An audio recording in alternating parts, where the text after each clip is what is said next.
Very good afternoon, all of you. Honorable Governor, Shri C.P. Radhakrishnan ji,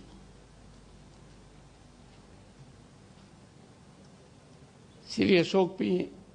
Hinduja ji, Chairman, the Hinduja Foundation. Ashok ji, what you reflected, express your sentiments. There can be many caveats. I am not as good as you indicated. You have set a very high benchmark for me. We have two very distinguished members of Parliament. Praful Patel has been in Parliament since 1991, Lok Sabha and Rajya Sabha. A former Union Minister, one of the senior-most politicians of the country, has been instrumental with Football Association and is very good at scoring political goals. And another caveat that can come for me, Milind Devda. His father, Murli Devda ji, handheld me. A lovable politician for the entire nation, particularly for Mumbai.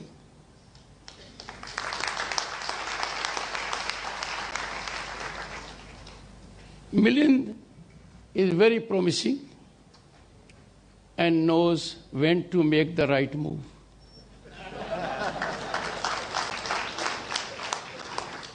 I'm talking about those who can give caveats.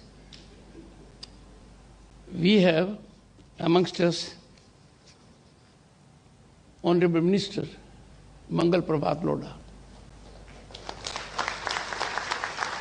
He is suave, polite, persuasive, and for a man like me, if a person is gifted with three qualities, there is everything to worry, because you can't anticipate. So there can be a legitimate caveat. And on top of it, if I'm staggering a little while, it's on account of presence of my son-in-law, Kartikeya Vajpayee. But the good relief is that Kartikeya is in the sound company of Soman Satya, and therefore will not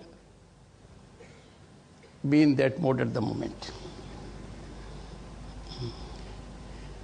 But Ashok ji, you rightly focused on something which is very fundamental and a contemporaneous need, and something which is part of our civilizational ethos and essence. We must remain well grounded and rooted to Sanatan. And Sanatan has to be part of our culture, our education. Because Sanatan stands for inclusivity. Sanatan offers solutions to the most intractable problems the global challenges indicate. I therefore appreciate it, and the endorsement by the Honorable Governor immediately is vindication of your stand. Srimati Harsha Hinduja ji, well, I have got formidable challenge from my wife, but I take some solace. Ashok ji is facing equally strong challenge.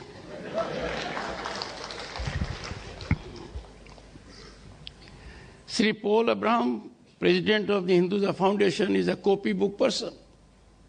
He doesn't deviate from what is requirement for the college. While traversing journey of the college, he unfolded future programs. Srimati Chandrakala Joshi, Principal, Hinduja College. When I looked at the faculty, the very distinguished faculty, I found she has to be little fair to my gender. There were more women in the faculty than men.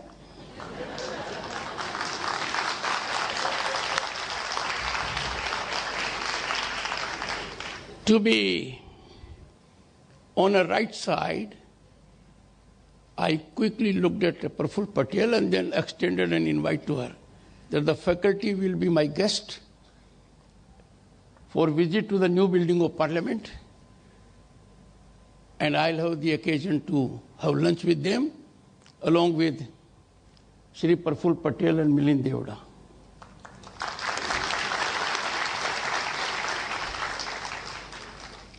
Bombay is a place which gave to the country a principle of quid pro quo. And I so recall because I happened to be a politician who went to Parliament in 1989 and was a minister in 1990. But a small explanation. This is not quid pro quo. Distinguished members of the faculty, I must recognize the presence of some whom I know. But everyone present here is a distinguished person. I convey my respects. Shri Neeraj Bajaj, Shri Amarlal Hinduja ji, Dr. Rajesh Joshi, and Shri Rupani. I have had some connect with them in one form or the other.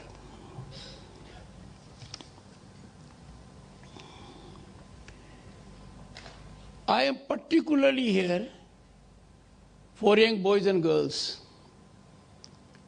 And let me tell you, boys and girls, first,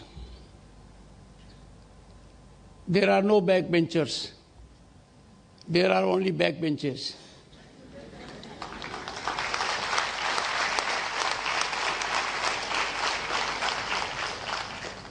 And let me tell you at the outset, all my life I happened to be a gold medalist. And that was never a good idea. I suffered traumatic obsession. What will happen if I don't come to number one? It was too late in the life I learned heavens have never fallen so far. Why fear them? It is good to be in the first top 10. So never have tension, never have stress. India today is envy of the world for the reason that it has your dividend of the youth. This demographic dividend is your possession, your repository. And undoubtedly you are the most important stakeholders in democracy and governance. And therefore, I'm happy to announce here that the Indian Council of World Affairs, of which I happen to be the president, will have an MOU, Paul, with your organization.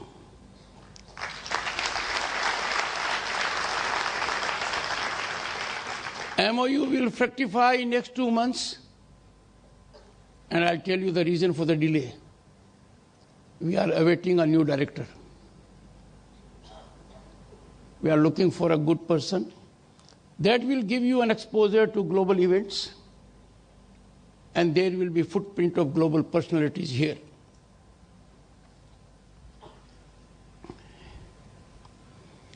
Around the time Ashok Hinduja celebrates his 75th birthday, am I right? Yes, sir. So does the institution.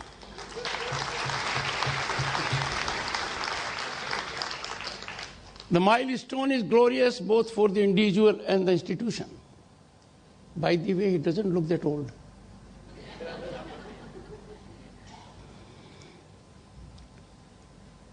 But this is an occasion also of stock-taking, reflection, and planning for way forward. Planning in our times is very challenging because we have challenged times on account of onslaught of disruptive technologies, a kind of industrial revolution.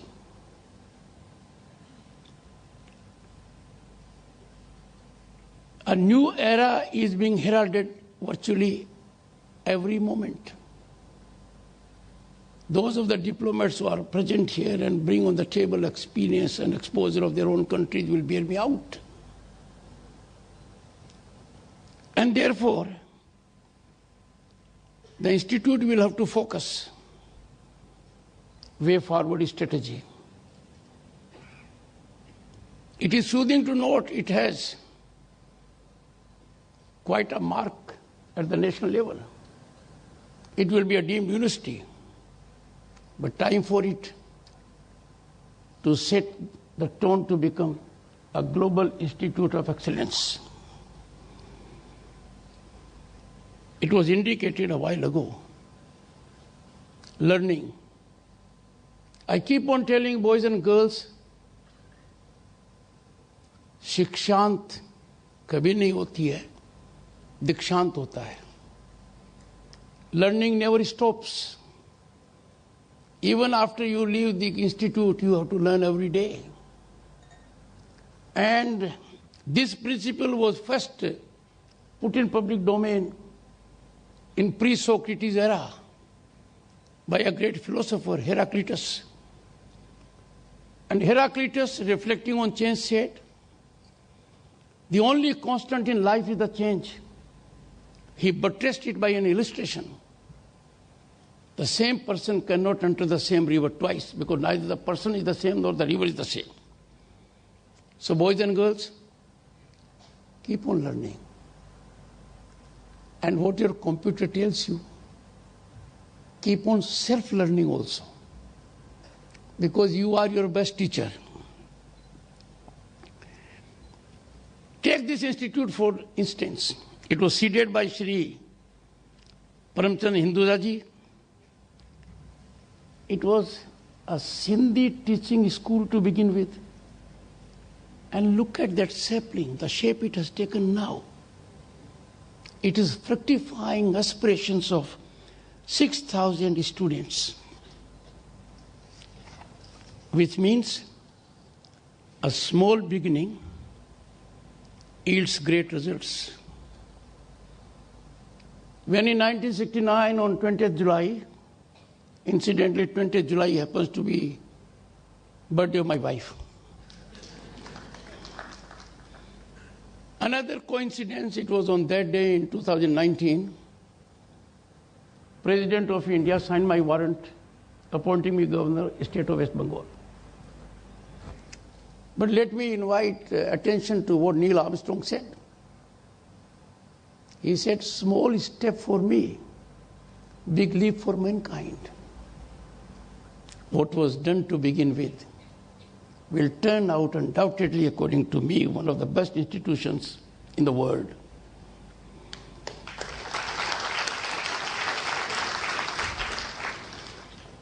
It has a vast pool of alumni across sectors. Now, this has enormous potential. This potential can reflect in several ways. Time to harness it. An initiative can emanate from here, blessed by Hinduja Foundation, for emergence of a confederation of alumni associations. We have alumni associations, but I am referring to confederation. This will go a long way in contributing sectoral policy evolution of the government. Just imagine if there are confederations of IIT alumni associations, IIM alumni associations, and associations of the kind that your college represents. This confederation can go a long way. Such convergence of talent is a valuable pool for government. It can enlighten the government on policy pathways. Hinduja Foundation is well enabled to catalyze alumni confederation culture across institutions in the country. While I appreciate great job that is being done by the faculty, it is a satisfied faculty that makes for the institution. Institution is defined by the infrastructure because that is the basic need. But an institution is recognized by the faculty it has. I am so happy and delighted to see the faculty is committed and vibrant.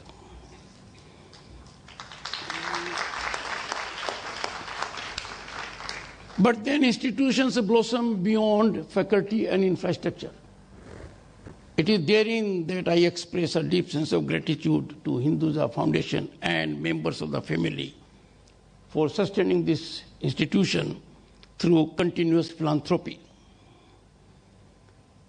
Ladies and gentlemen, Hinduja Group has been at the center of India's growth story. The Hinduja Group is multinational, multi-sector conglomerate with pronounced social and cultural footprints.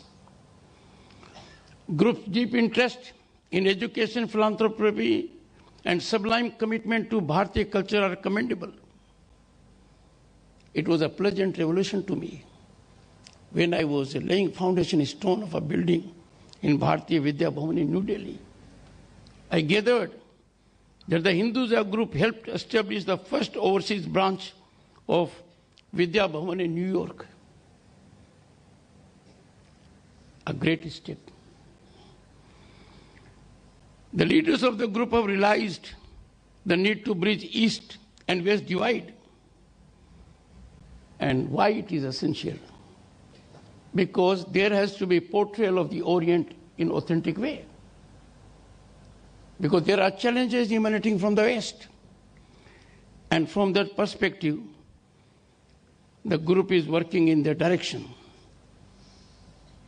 One instance I can share with the distinguished audience. Establishment of Dharam Hinduja Indic Research Center at Columbia University is a very desirable move.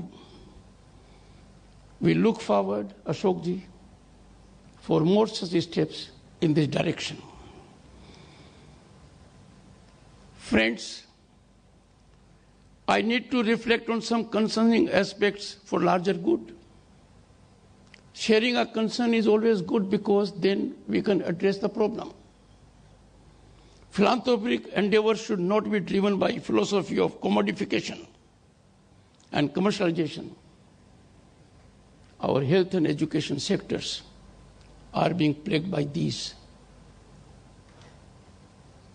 The group in this context offers emulative instance by confining philanthropy much away from commerce. The group is wedded to the concept of giving back to the society. I urge everyone so involved to nurture this culture. Many in the audience will bear me out that endowments of some of the universities in the US is in billions of dollars. What is there in this country that we do not have this culture? In the West, anyone walking out of an institute stands committed to make some fiscal contribution. Quantum is never important. I would urge our corporates to think in that direction. Friends, according to me, education is the most impactful transformative mechanism because it brings about equality. It cuts into inequities. It affords level playing field. It creates genius by discovering the genius through the path of education. Our framers of the Constitution were very wise men. They put education in the concurrent list. Those of you who are not lawyers, by concurrent list means it is a joint concern of the state and the union. I would appeal from this platform, a platform where I have witnessed that by way of philanthropy, it is giving back to the society. It is concurrent responsibility between the government and the private sector. Those in industry, trade, business, and commerce must come forward and take initiatives. I appeal the country's private sector to rise to this occasion and accord highest priority to education. My friend Praful Patel is doing it in his own way. I await an invitation to his contribution in this sector.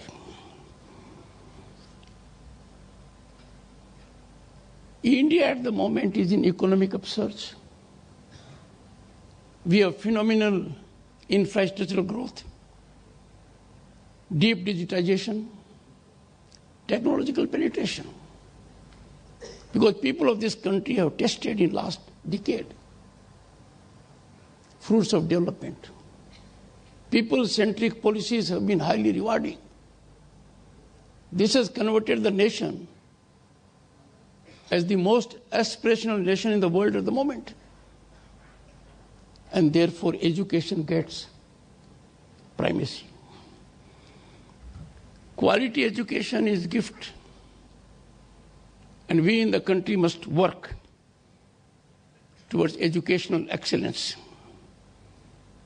We have seen, and you have noticed, by way of startups, unicorns and otherwise, our industries are evolving. Corporate leaders should view investment in education, not as charity. Beyond philanthropy, it is investment in our present, investment in our future, and to put it straightway, it is investment for development of their industry, business and trade. And therefore, all efforts must be taken that these investments take quantum leap. Look at our country. If our GDP at one point of time was 1/3 of the world or more, it was premised on what count? We had glorified institutions, Odantpuri, Takshila, Vikramshila, Sompura, Nalanda, Vallabhi. The world formed. Scholars came from every nook and corner of the globe to get knowledge and give knowledge and share knowledge. Thirst of knowledge was satisfied. But then what happened about 1200 years ago? Nalanda, ancient India's intellectual jewel. It housed 10,000 students and 2,000 teachers. 9-storied building. And what happened? 1193. Bakhtiyar Khilji, reckless, destroyer of our culture, our academic institution. The premises were set to fire. For months, fire consumed vast libraries, turning hundreds and thousands of irreplaceable manuscripts on mathematics, medicine, and philosophy to ash. This vandalized devastation wasn't merely architectural, but represented the systematic erosion of centuries of knowledge. And that makes, Ashokji, your observation relevant. We must make our people aware about Sanatan values.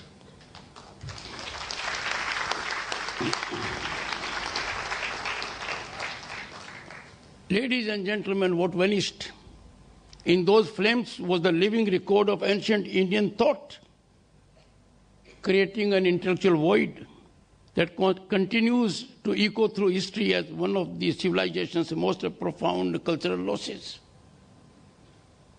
Just look around, which country can take pride in 5,000 years of civilizational ethos? No one comes close to us. And now, fortunately in this century, we have re-arrived at the global stage. We need to reclaim that glory. We are on way. We have to take a holistic view of education in this country. I call upon leaders, parliamentarians, and thought leaders present here. We have to monetize every moment of this century. We cannot afford to fall victim or prey to narratives that emanate from sources that are inimical to the very existence of Bharat. We have to work to revive institutions like Nalanda, our intellectual legacy. And this is essential for realizing goal of Viksit Bharat at 2047.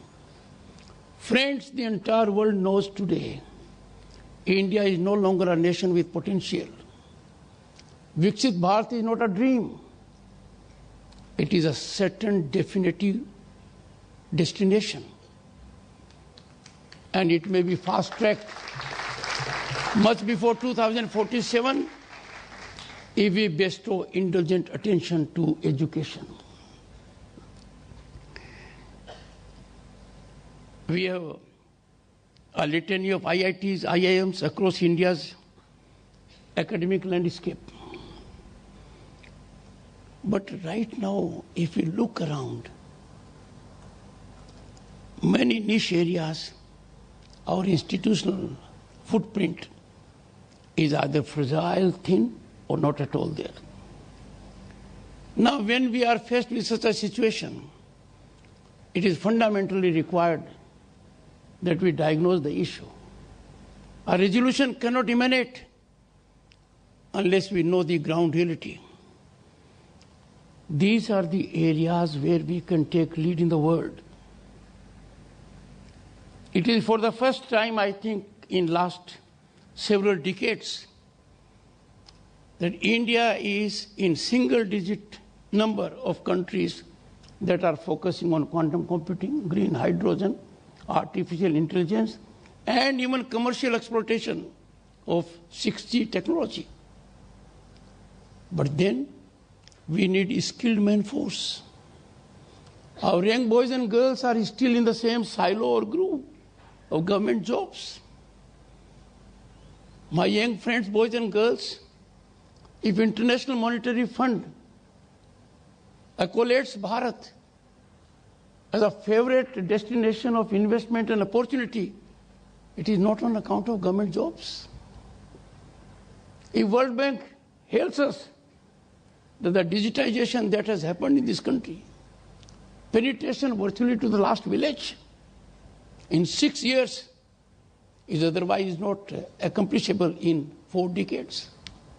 And therefore, please be aware of the opportunity basket that is ever getting enlarged for you. Whether it is blue economy, space economy, whether you are on the sea surface, deep sea, ground, sky or space, opportunities for our youth and corporates are ever enlarging. But then institutions like yours have to be crucibles of change. You have to focus very deeply on research. I must share with you one concern. Research is not for the self. Research is not supposed to be on the shelf. Research is not a simulation of cut and paste. Research is not surface scratching. Research has to correlate to the ground transformative mechanisms. And therefore, everyone involved with research, we must be having stringent standards to assess our research. This country has a great potential. Government is only one facet. If we go much beyond the government and give ideas to the people, in any field, results will be geometric. Ashok ji, I am making an appeal to you now. Through you, I am making an appeal to everyone who is possessed of wealth, possessed of wisdom, and keenly devoted to serving the society by giving it back. Please let us have greenfield institutions in niche areas for new and emerging technologies. There must be centers of research. And I can share with you, distinguished audience, and my two very distinguished parliamentarian friends will bear me out, and the Honorable Minister would also know of it. The governmental policies are going a long way in promoting contribution in these areas. Long way. Only a team has to be constituted by leaders in industry, trade, commerce, and business to exploit the fullest potential of these areas. I have for a long time held an idea dear to me. If the corporates come together, our organizations like FICCI, CII, ASSOCHAM, PSD, and various other chambers, if they pool their CSR, we can have every year institutes of excellence springing up in various parts of the country. If a modest target is set for 4 in a year, the government has only lent to make available. Rest, I'm sure you'll bear me out, industry is quite capable when it comes to creating infrastructure or securing your faculty. Faculty is best attracted through the industry because then there is an assurance of stability. So these kind of ideas must be there.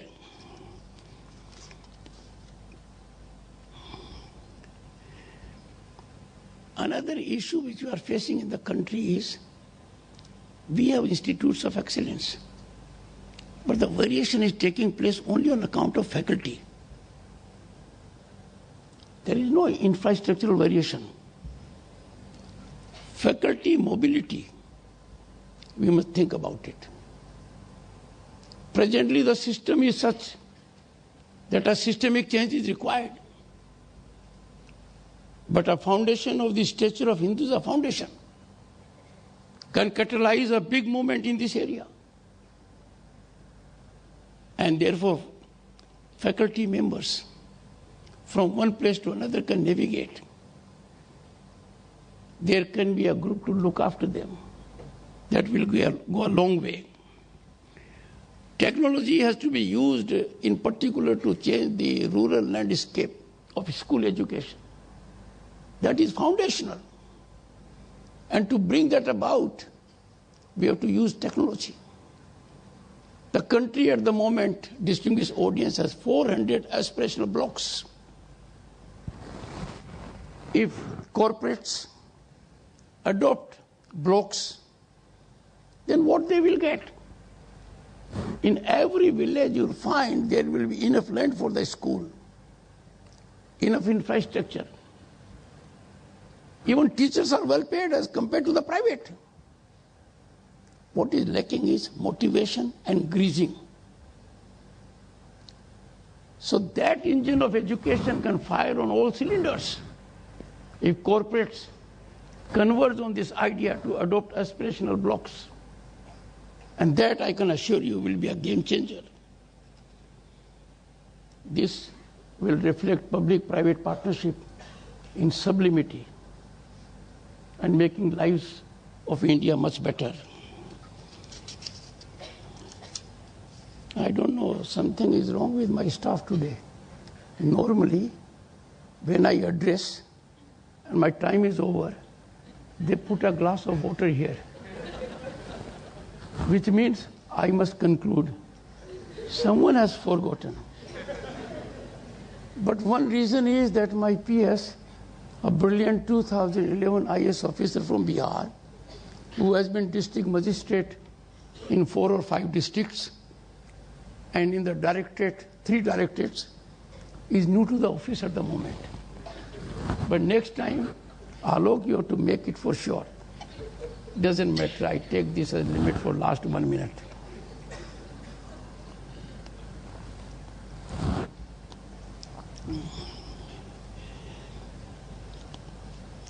Friends, as we commemorate 75 years of KPB Hinduja College, let us celebrate the rich legacy. Let us pay our tributes to the legendary figure who had this vision and nurture it to the next level. Let us leverage every resource to make it a global benchmark. With the collective efforts of faculty, students, alumni, and stakeholders, I have no doubt this college will scale greater heights in the years to come as deemed university. I extend my heartfelt congratulations to KPB Hinduja College, its faculty, Hinduja Foundation, and Hinduja family on this remarkable milestone. May the next 75 years be even more glorious, filled with new achievements, milestones, and contributions to the society. Jai Hind. Thank you, sir. I now request everyone present here to stand up for the national anthem.